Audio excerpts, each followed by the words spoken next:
Como les decía, tenemos el gran gusto de recibir a la doctora María Eugenia Talerico. Es una gran abogada, cumplió funciones en la Unidad de Investigación Financiera del Gobierno de Juntos por el Cambio. Después vamos a hablar de qué significa eso.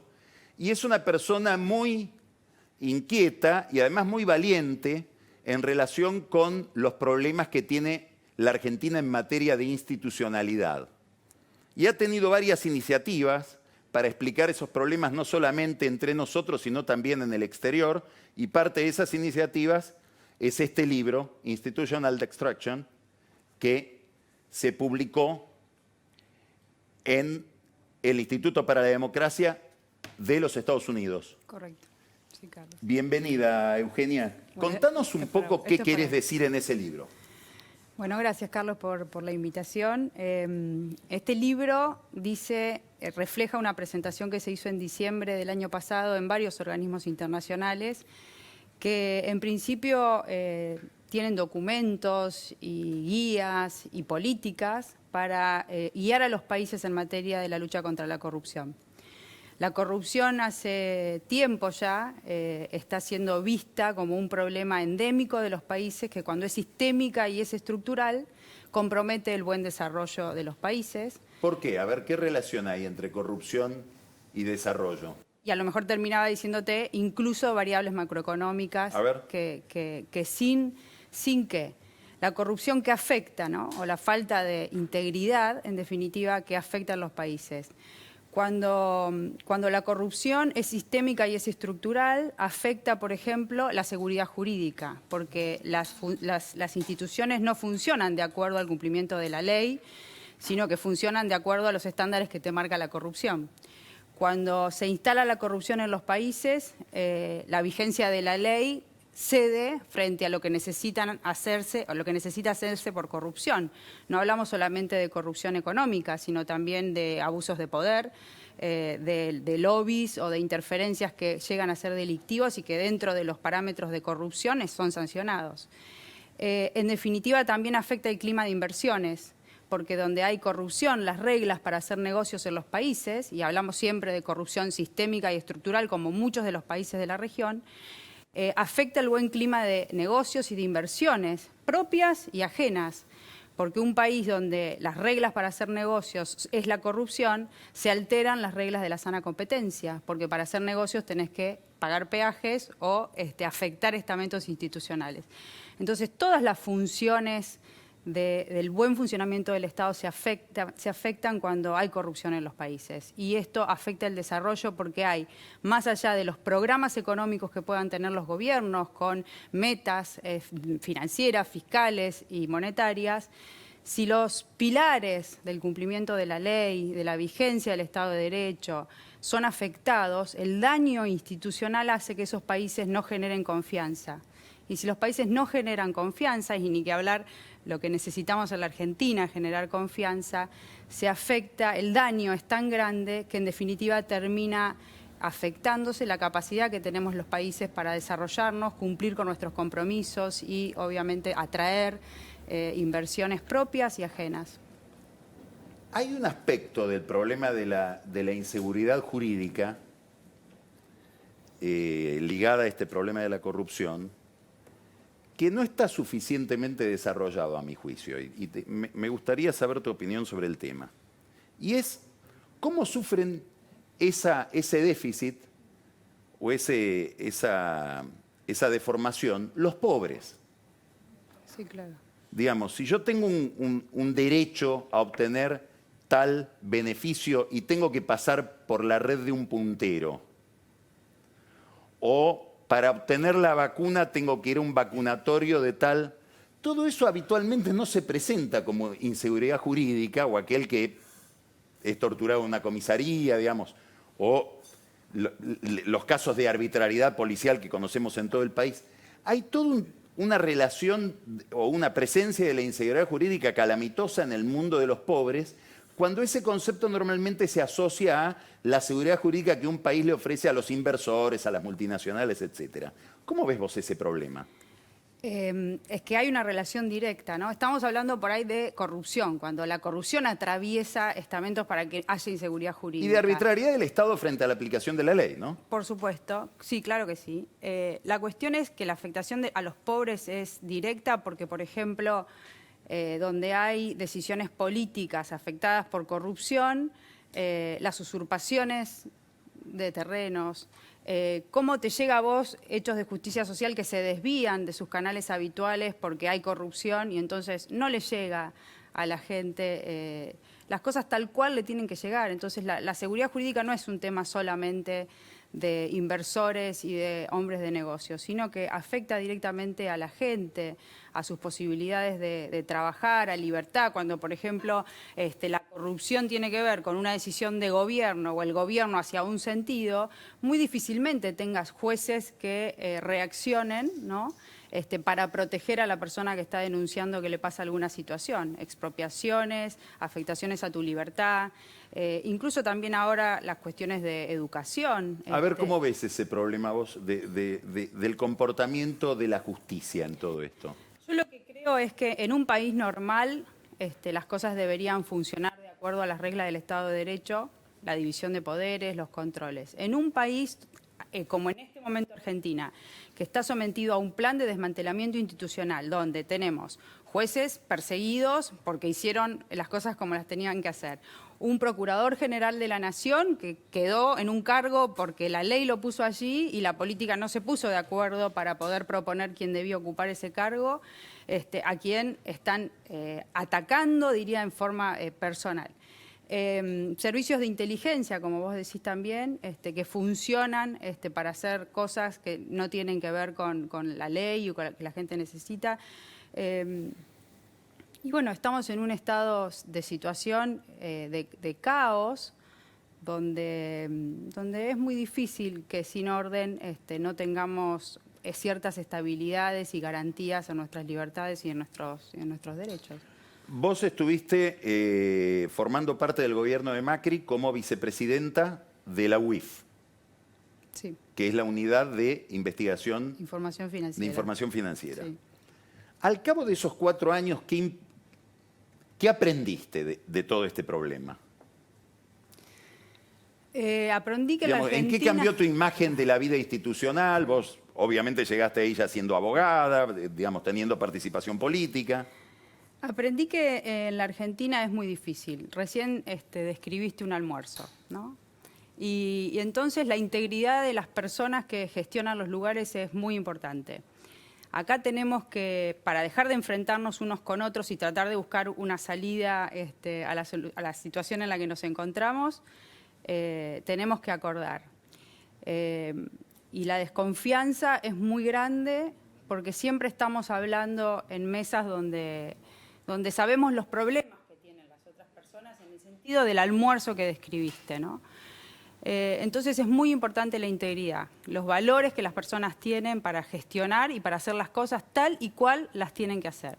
Pero sabiendo que en la Argentina es muy difícil de un día para el otro decir, vamos a combatir la corrupción de esta manera, el Consejo de la Magistratura tiene que funcionar de esta manera, las cosas deben hacer así con autonomía e independencia.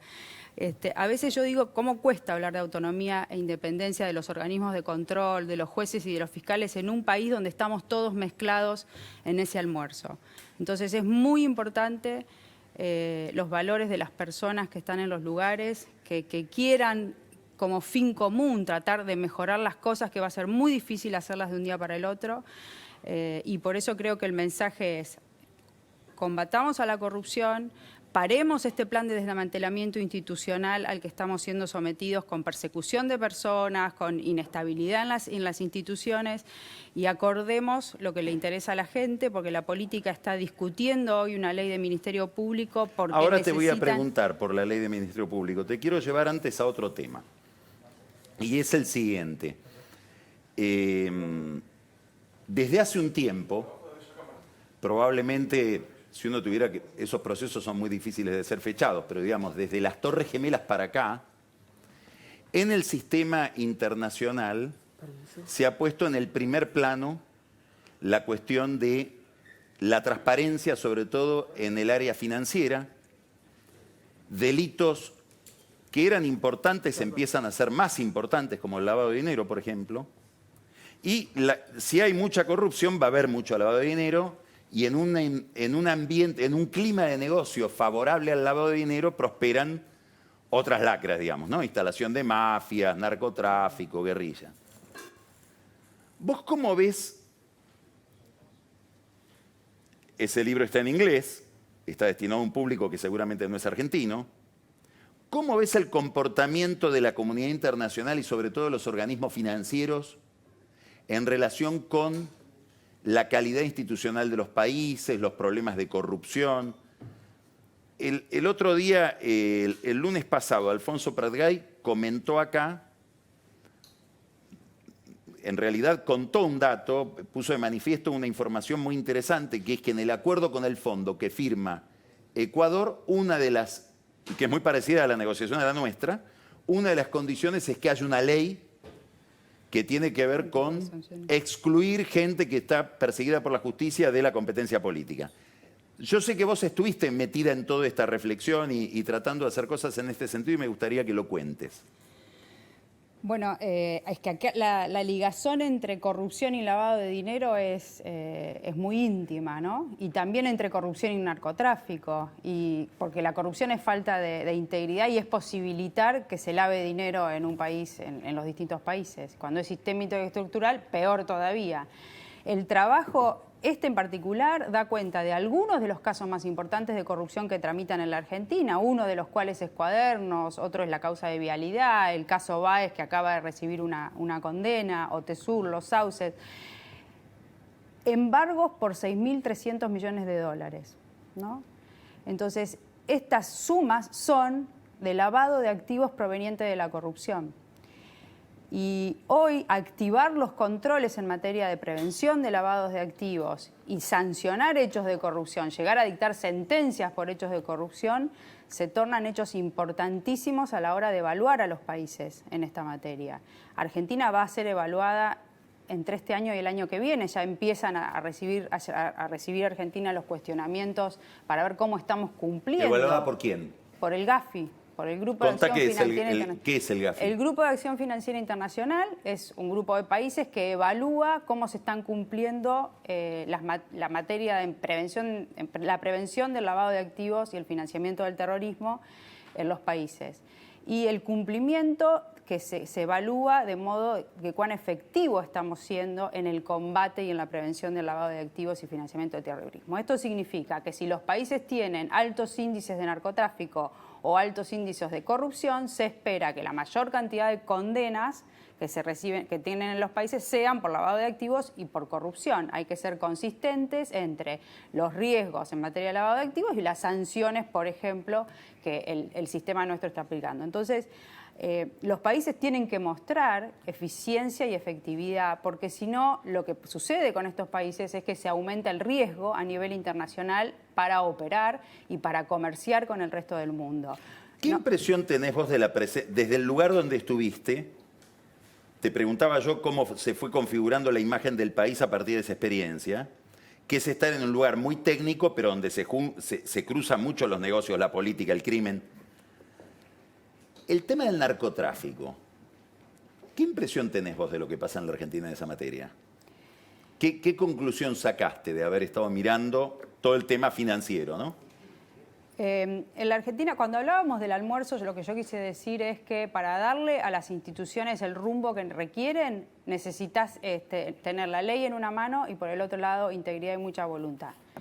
El combate al narcotráfico tiene que ser una decisión desde los más altos estamentos del Estado, y desde allí baja la lucha y el combate por determinada amenaza como puede ser el narcotráfico. Yo creo que en el gobierno anterior era claro que todos los distintos actores de un sistema de prevención en materia de narcotráfico, de sanción, funcionaban. Todos estaban de acuerdo, desde el señor de Migraciones hasta el señor de la aduana, hasta las agencias que tenían que prevenir un narcotráfico, todos alineadas en un mismo sentido. Hoy creo que Esos alineamientos no están, que acaba Europa de decomisar un cargamento de 23 toneladas de cocaína que bajaron por la famosa hidrovía desde Bolivia hacia Europa, saliendo del puerto de Buenos Aires, y que eso es una clara demostración de hacia dónde va nuestro país, porque además el alineamiento regional que estamos tomando tiene que ver con gobiernos donde el narcotráfico, ellos mismos proclaman que es una lucha contra el imperialismo americano, con lo cual digo, ¿no? Para combatir narcotráfico tienen que estar todas las agencias de acuerdo y con la decisión política de que hay que combatir al narcotráfico, en su caso el lavado de activos o en su caso la corrupción. Esto viene de arriba para abajo. Hay una cantidad de información que ustedes han manejado y que supongo sigue estando bajo pautas o reglas de secreto y de discreción, pero tengo entendido de que la UIF en sus investigaciones se encontró con blancos en el sistema de la justicia federal, en los tribunales federales. Y al mismo tiempo ustedes están siendo investigados por la justicia federal, concretamente en un caso que tiene que ver con HSBC, donde se le reprocha a la UIF haber sido complaciente con un problema de ese banco en materia de lavado de dinero, de narcotráfico, etc. ¿Cómo es eso?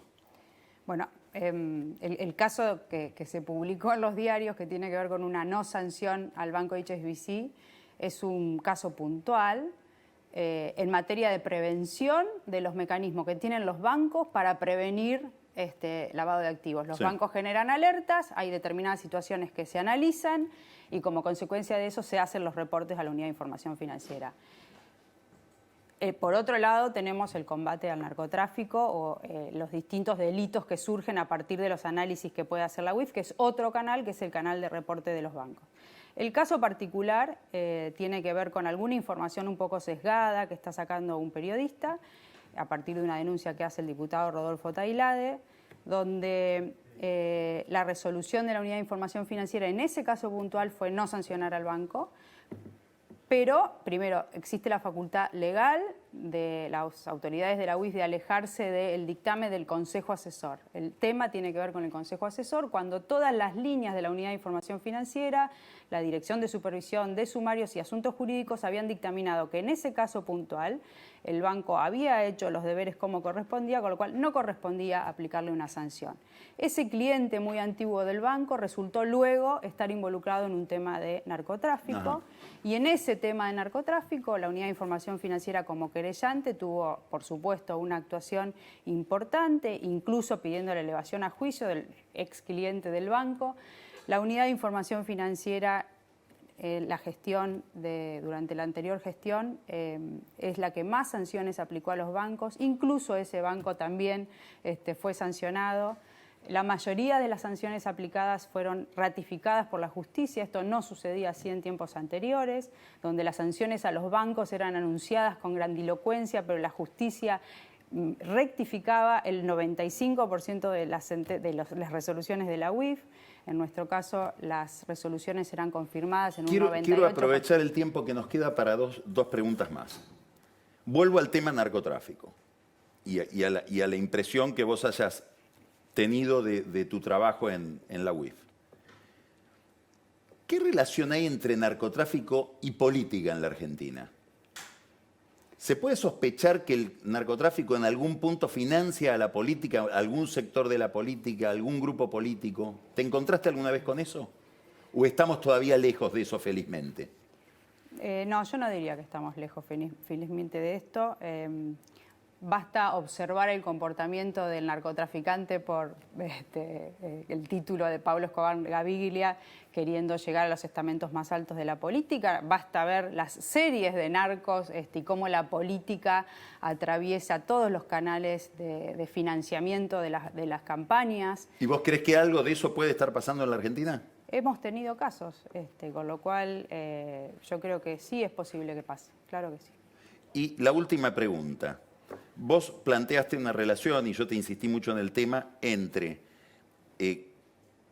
evaluación internacional de los países a partir de pautas que son indicadores de su calidad institucional y en alguna medida crédito. costo del crédito, facilidades para negociar. Hoy comenté que de nuevo la Argentina está como de manera más inminente sentada a la mesa del Fondo Monetario Internacional, al Club de París, etcétera. Que el ministro lo quiere hacer más rápido ahora. Sí, sí. ¿Vos creés que este tema va a estar en la mesa, como pasó en Ecuador? Sería un error de los organismos internacionales que lo que escribieron con una mano lo borren con el codo, porque obviamente Argentina debe muchísimo dinero y entonces a lo mejor se sienten los acreedores condicionados frente a un deudor que necesita que paguen. Pero me parece que debería estar incluido dentro de un capítulo particular que la Argentina frene con este embate institucional, porque los daños institucionales no son para hoy, son para el futuro y van a afectar las capacidades de repago que tenga Argentina en estos casos, por lo cual creo que debería ser, más allá de la ayuda que eso significaría para la Argentina del futuro, debería estar en la mesa de negociación. Eugenia, muchísimas gracias. Gracias por haber estado acá en Odisea. Gracias, Carlos. Gracias a vos. Muchas gracias. Vamos a un corte muy breve y nos vamos a encontrar, en este caso a reencontrar, con Pancho Olivera, que estuvo un par de lunes ausente, y con Daniel Vilota. Con Pancho vamos a hablar de vacunación, como ya les adelanté. Con Daniel Vilota vamos a hablar de un tema extraordinariamente relacionado con todo lo que hemos hablado recién con la doctora Talerico. Es el caso del fiscal Scapolán. Las mafias policiales y de narcotráfico en la provincia de Buenos Aires y la política protegiendo. Ya volvemos con Odisea. Después, bueno, peronismo e inflación, el espejo de la historia, Camila Perochena. Y vamos a hablar, como ya les adelanté con Marcos Buscaglia, de las repercusiones que va a tener en la economía toda esta restricción y vuelta a fase 1 que ha dispuesto el gobierno en materia de política sanitaria. Y al final, Carola Gil, en el Centro Cultural Kenan, nos trae un libro recién salido que tiene que ver con la política económica de este gobierno. Ya nos vamos a enterar. Volvemos enseguida. Un instante.